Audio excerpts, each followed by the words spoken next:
Bonjour à tous, bienvenue pour cette nouvelle vidéo sur la plateforme.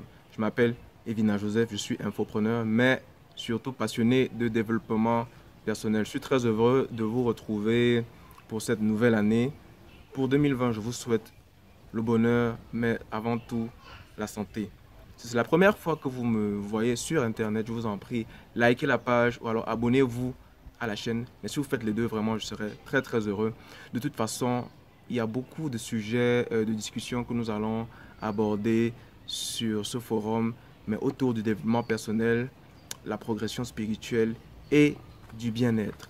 Aujourd'hui, il va s'agir de 5 sources d'énergie naturelle pour acquérir la vitalité. Vous savez, nous sommes au lendemain des fêtes et assurément, la fin décembre, c'est la période de l'éclat total. On se laisse résolument aller à la nourriture, à la boisson, on sort beaucoup. Et ce n'est plus à prouver, hein. Janvier, c'est le mois de la récupération et de la procrastination. Donc l'année n'a plus 12 mois, l'année a 11 mois désormais, parce qu'en janvier c'est mort, tout tourne au ralenti. Sans plus attendre, 5 sources d'énergie naturelle pour la vitalité, c'est tout de suite. En un, nous avons la prière. La prière est un état spirituel, grave, solennel, extatique, où vous vous recueillez et vous vous adressez à la divinité. Dans le cas échéant, il s'agit simplement de vous mettre dans un esprit de calme et de recueillement et de demander à votre divinité de vous accorder de l'énergie pour affronter la journée ou simplement les épreuves à venir qui se retrouvent sur votre chemin, sur votre parcours. Alors c'est simple, il faut pas être trop dans le cérémonial selon moi. La prière, ce n'est pas... Non, c'est pas ça. Que l'on soit debout, assis, à genoux ou couché, la prière, c'est vraiment demander à Dieu ce qui transparaît dans notre cœur, dans le calme. Donc, demander de l'énergie au Seigneur, à Dieu, à la divinité, à l'univers. Demandez de l'énergie et il vous l'accordera. Essayez, ça marche. Source d'énergie numéro 2, c'est les bains.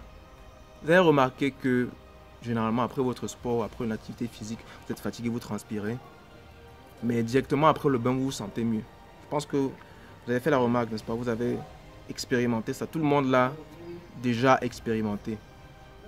Mais j'aimerais vous parler ici de deux types de bains spécifiques. Le premier, c'est le bain d'eau tiède salée. Prenez de l'eau, vous la mettez à chauffer. Vous n'avez pas besoin d'attendre qu'elle soit bouillante. Du moins qu'elle soit chaude ou tiède. Vous la récupérez et vous y ajoutez une grosse poignée de sel. Pour le faire avec le sel de bain, typiquement, ou alors le sel de cuisine, tout simplement. Donc vous l'avez comme ça généralement. Moi, je l'utilise lorsque mon savon de toilette est fini. Donc le temps d'aller acheter, si je n'en ai pas à portée de main, là directement, je peux employer cette pratique. Donc vous prenez de l'eau tiède ou de l'eau chaude, vous ajoutez une bonne poignée de sel, et vous lavez comme ça. Vous frottez juste le corps, vous n'avez pas besoin de rincer après avec autre chose. Je vous assure que lorsque vous partez de là, vous êtes boosté et revigoré.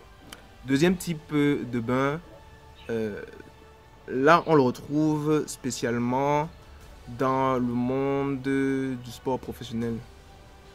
Au niveau des athlètes de haut niveau, dans les grands clubs de football, les grandes équipes de football et même en NBA, je parle du football et du basket.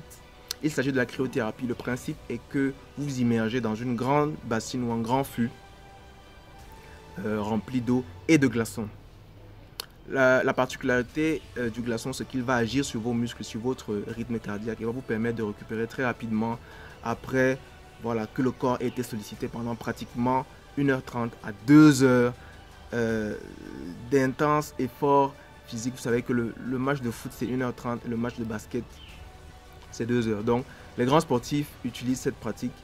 Vous récupérez en très peu de temps toute cette énergie que vous avez dépensée sur le terrain. Je ne sais pas si on peut l'essayer de façon domestique, mais je suis persuadé que ça marche.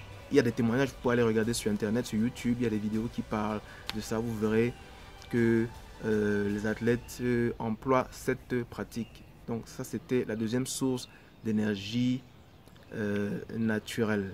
Je suis persuadé que ça marche.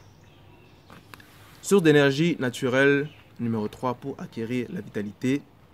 La nourriture et la boisson. La nourriture et la boisson disposent de potentiel hydrogène qui, en fonction de leur classement, sont plus ou moins propices à ce que nous soyons en forme pendant la journée. Donc, de façon générale, hein, il s'agit principalement de fruits et de légumes. Vous savez que la banane a le potassium. Le potassium, c'est un revigorant naturel. Vous avez des choses comme les agrumes. L'orange dispose de la vitamine C. Donc, les oranges, les citrons et les pamplemousses, les agrumes de façon générale. Vous avez des nourritures qui ont des pH vraiment élevés, qui ont des pH qui plafonnent à 10 comme les algues. Je ne sais pas si on retrouve les algues ici au marché, au Cameroun, mais de ce que je sais, c'est que une algue, on la prend en mer, on la sèche, et après, je crois, on la coupe et on la consomme, je crois, bouillie, ou on la prépare. C'est de la nourriture la nourriture naturelle, hein, qui a un pH de 10, vraiment. Vous êtes à chaque fois au plafond, vous sautez à chaque fois au plafond. Il y a aussi des eaux, il y a aussi un certain type d'eau là. Je ne sais pas si on retrouve ça ici au Cameroun, je ne pense pas. Il y a un certain type d'eau, pas l'eau du robinet, qui a un pH de 10. Pour les boissons, vous avez aussi également les infusions.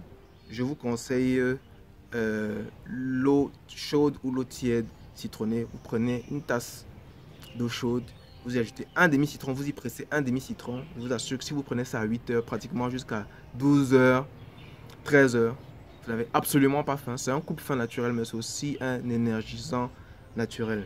Donc, essayez, je vous assure que ça marche. Quatrième source d'énergie naturelle, le glaçon sur la nuque. Vous savez, Internet regorge de plusieurs savoirs absolument incroyables. Moi, j'ai découvert cette technique sur Internet. Elle présente juste un effet secondaire que je vais évoquer dans une minute. Donc, il s'agit de faire quoi? Prenez juste un glaçon et vous le placez sur la nuque. Les 5 premières minutes, vous allez vraiment ressentir le froid du glaçon. Mais à partir de la 6e, 7e, 8e minute, vous ne sentirez plus rien. Donc, vous faites 2 applications de 10 minutes chacune. Vraiment, essayez de trouver du temps dans la journée.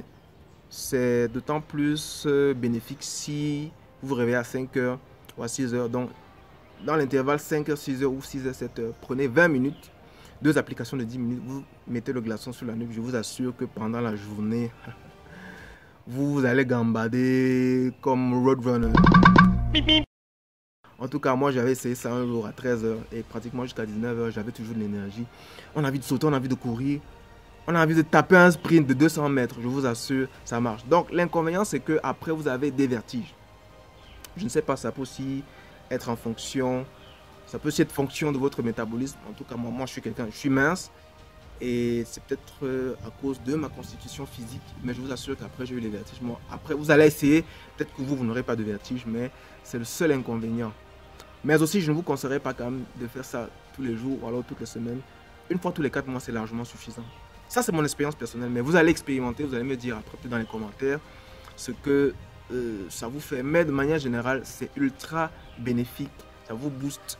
Vous avez l'impression d'être léger, vous avez l'impression que toutes les toxines de votre corps sont éliminées instantanément. Vous n'avez plus mal au dos, vous n'avez plus mal aux muscles. Vraiment, vous êtes léger en fait. Donc ça, c'était la 4e astuce naturelle. Le glaçon sur la nuque, essayez, ça marche.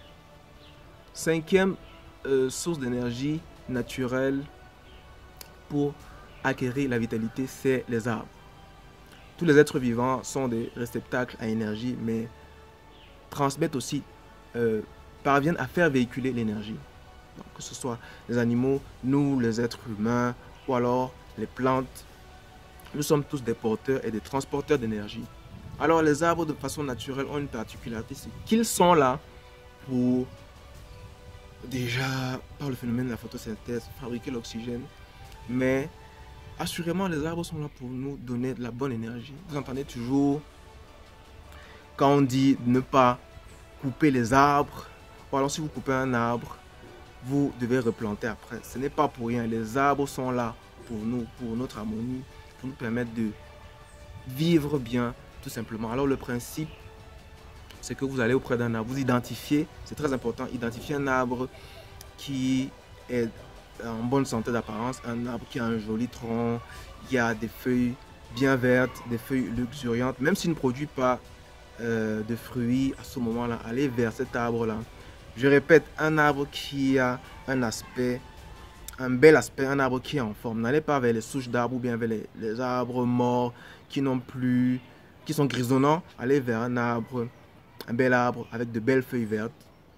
Vous placez votre main sur le tronc ou alors vous vous placez à côté, vous vous adossez sur le tronc, vous vous asseyez au pied de l'arbre. Ne manipulez pas votre téléphone, vous pouvez lire ou alors vous pouvez être là simplement à vous relaxer. Et je vous assure que pendant 5 à 10 minutes, vous faites une recharge naturelle d'énergie. Comment ça s'explique? C'est que les arbres prennent deux types d'énergie. Le premier type d'énergie, c'est par les racines. Et des racines vers le tronc, l'arbre prend l'énergie qu'on appelle l'énergie tellurique. Et par les racines et les feuilles, c'est l'énergie cosmique. Donc à ce moment-là, vous vous placez à côté et je vous assure que pendant 5 à 10 minutes, vous faites une recharge naturelle d'énergie. Si vous avez la possibilité aussi de monter sur un grand arbre, allez-y. Sur la branche de l'arbre, vous vous asseyez et vous restez là pendant 5 à 10 minutes. Un grand arbre solide, hein? Donc, essayez ça, je vous assure que ça marche. Généralement, moi, je le fais quand j'ai un coup de mou. Quand vous partez de là, vous pouvez travailler pendant 5 à 6 heures consécutives sans vous fatiguer. Je vous assure, essayez, ça marche. Donc, voilà.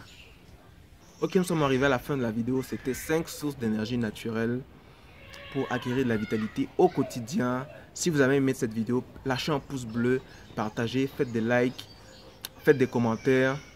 Il y a d'autres vidéos qui arrivent sur la plateforme. Celle-ci tire à sa fin.